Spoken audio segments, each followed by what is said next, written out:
सुप्रभात, आप सभी का स्वागत है मेरे इस यूट्यूब चैनल में। आज हम पीजी सेमेस्टर 2 के लिए CC9 के कुछ इंपॉर्टेंट ऑब्जेक्टिव प्रश्न का चर्चा करेंगे जो परीक्षा के दृष्टिकोण से काफ़ी महत्वपूर्ण होंगे। प्यारे स्टूडेंट्स, ये जो पेपर आपका है उसमें जनरली क्या पूछा जा सकता है, मैं कुछ महत्वपूर्ण ऑब्जेक्टिव प्रश्न का चर्चा करता हूँ, उसको देख लीजिएगा। आपको पूछा जा सकता है कि भारत में कंपनी के शासन को कब समाप्त कर दिया गया। आप सभी जानते हैं 1858 ईस्वी 1858 ईस्वी में जो है इसको समाप्त किया गया था, है ना। क्योंकि अब 1857 का विद्रोह हुआ था, उसके बाद 1858 का यहाँ अधिनियम आया था, उसके बाद कंपनी शासन समाप्त हो गया।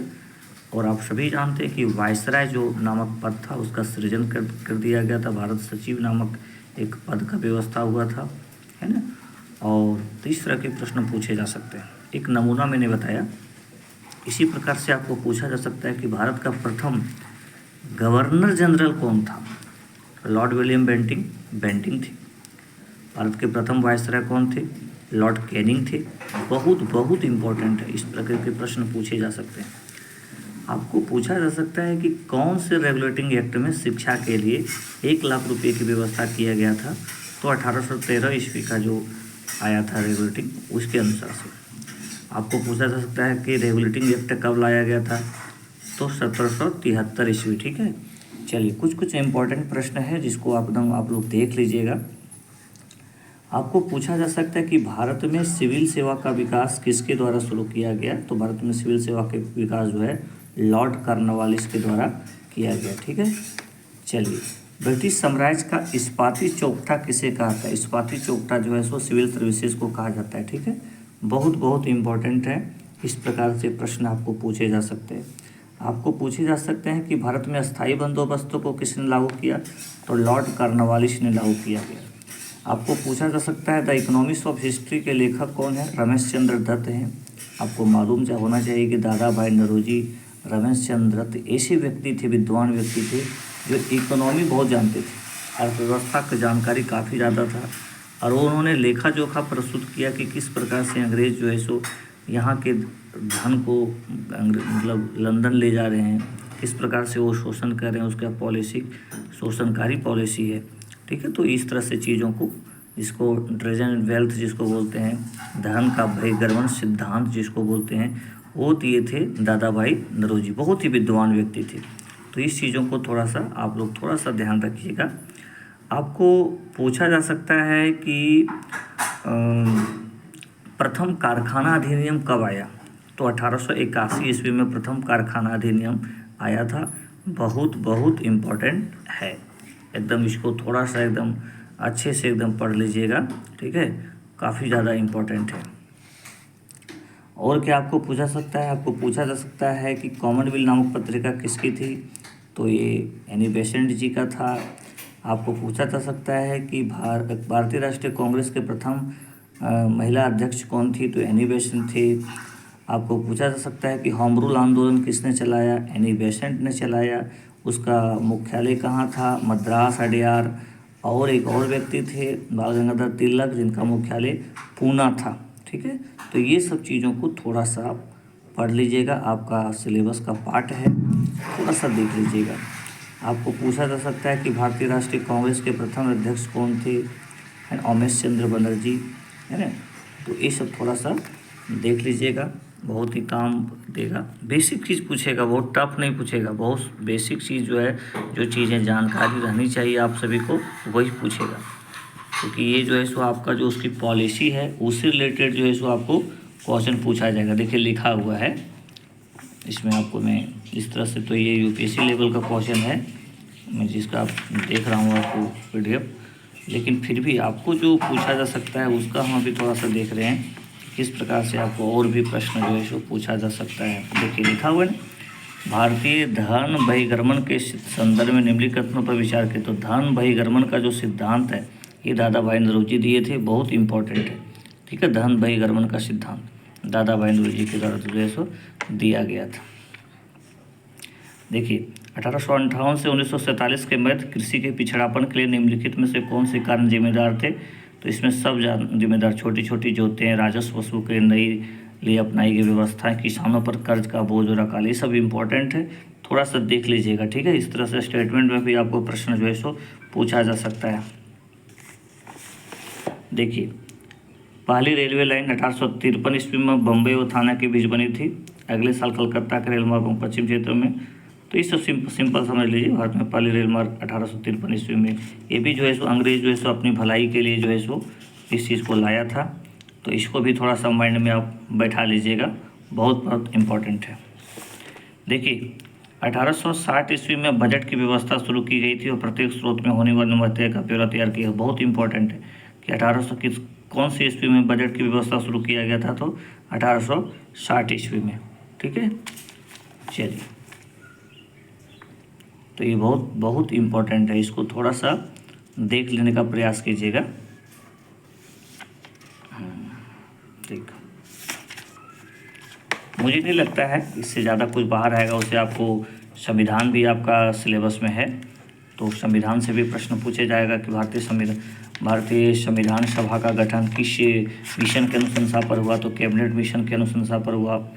आपको पूछा जा सकता है कि संविधान सभा के अध्यक्ष कौन थे, डॉक्टर राजेंद्र प्रसाद। प्रारूप समिति के अध्यक्ष कौन थे, तो भीमराव अंबेडकर। आपको पूछा जा सकता है प्रथम अस्थायी अध्यक्ष कौन थे, डॉक्टर सच्चिदानंद सिन्हा। संविधान दिवस कब मनाया जाता है, 26 नवंबर को। हमारा संविधान कब लागू हुआ, 26 जनवरी 1950 को, ठीक है। भाषा के आधार पर जो है सो आंध्र प्रदेश का गठन हुआ था 1953 ईस्वी में, है ना। तो ये सब चीज़ों को थोड़ा सा माइंड में रखिएगा। इमरजेंसी किसके समय में लागू हुआ था, इंदिरा गांधी के समय में, ठीक है। आपात, तो थोड़ा सा ये सब चीज़ों को थोड़ा सा बढ़िया से पढ़ लीजिएगा। देखिए, भारत में रैयतवाड़ी बंदोबस्त किसने प्रारंभ किया था, तो ये प्रारंभ किया था टॉमस मुनरो ने।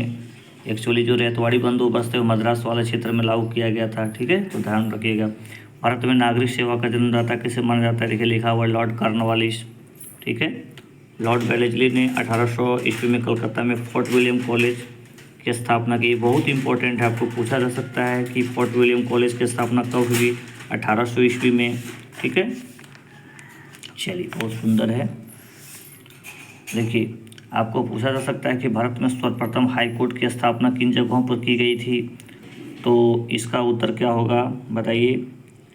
भारत में सर्वप्रथम हाई कोर्ट की स्थापना किन किन जगहों पर की गई थी, इसका उत्तर होगा कलकत्ता, बम्बई और मद्रास, ठीक है। भारत में सदर दीवान 1865 में कलकत्ता, मद्रास और बम्बई उच्च न्यायालय हाई कोर्ट स्थापित किए गए थे।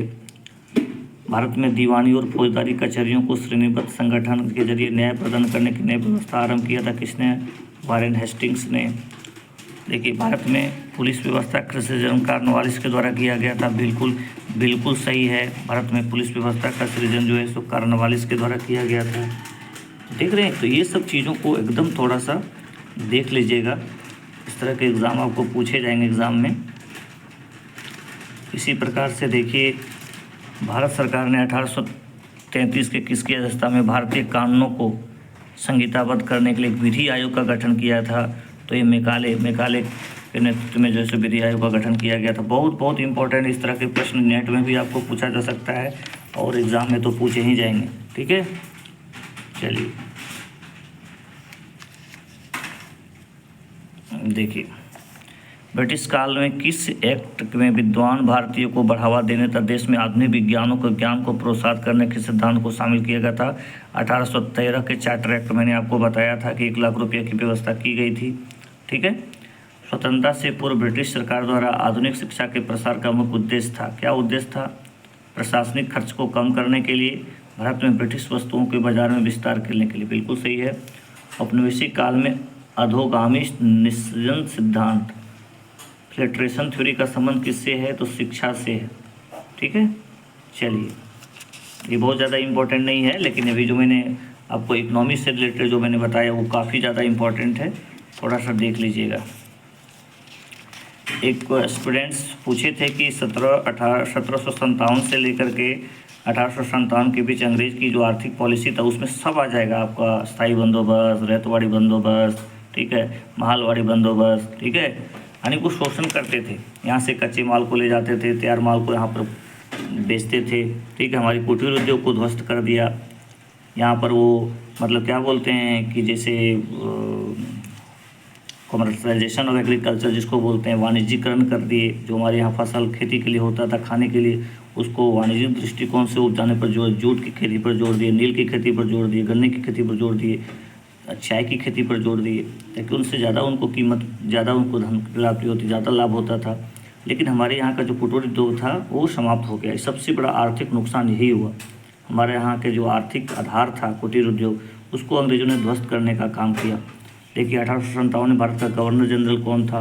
1857 का जब विद्रोह हो रहा था तो गवर्नर जनरल लॉर्ड कैनिंग थे। यही भारत के प्रथम वायसराय भी थे। ठीक है, 1857 का विद्रोह आरंभ कहाँ हुआ था? तो मेरठ में हुआ था। ये बहुत इंपॉर्टेंट है। ठीक है, कुछ भी बेसिक चीज़ है, जानिएगा। आपको बेसिक से भी पूछ सकता है। प्लासी का युद्ध कब हुआ? 1757। बक्सर का युद्ध हुआ 1764। इलाहाबाद की संधि 1765। इस सब चीज़ों को थोड़ा सा ध्यान रखिएगा। आपको पूछा सकता है 1757 का जब विद्रोह हो रहा था उसमें बंगाल का नवाब कौन था? सिराजुद्दौला। ठीक है, मुझे नहीं लगता है कि आप लोग आज मतलब ख़राब करेंगे, पता है। ये पर थोड़ा सा पढ़ लीजिएगा। इंडियन सिविल सर्विस की परीक्षा को उत्तीर्ण करने वाले पहले भारतीय कौन थे? सत्येंद्रनाथ ठाकुर। बहुत इंपॉर्टेंट है, सत्येंद्रनाथ ठाकुर, एकदम रट जाइएगा, हो सकता है आपको पूछ दे। ठीक, मुझे लगता है कि इतना तो आपको एकदम आ जाना चाहिए।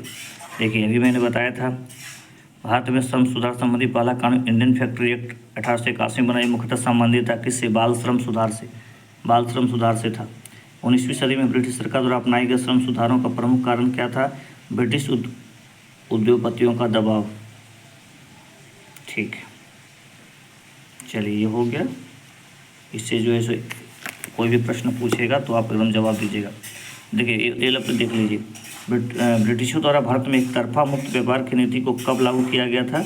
1813 ईस्वी में। औपनिवेशिक काल में भारतीय कृषकों को बर्बादी का प्रमुख कारण क्या था?